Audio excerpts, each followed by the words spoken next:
me, urban sketchers is like coming home. So going to a safe place where you meet the people, you have friends, you have family, you're well, you're happy with yourself, you're happy with each other, you listen to other people's stories. It's like coming home.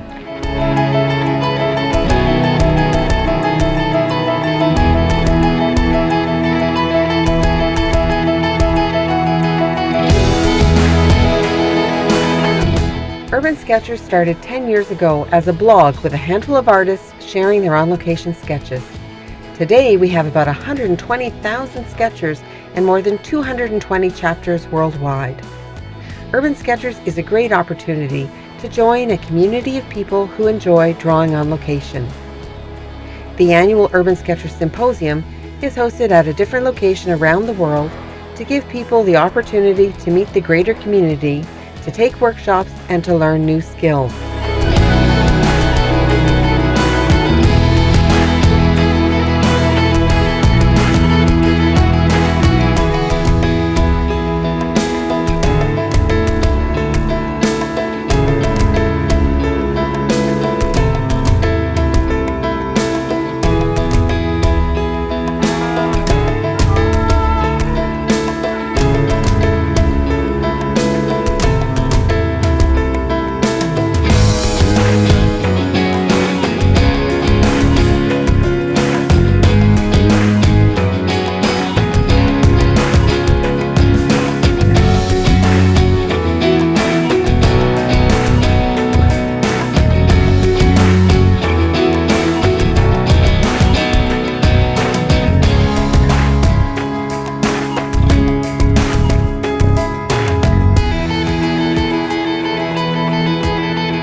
Here in Porto, and to see so many people from so many countries doing what I thought was a crazy activity of being out on the street drawing, it's really incredible.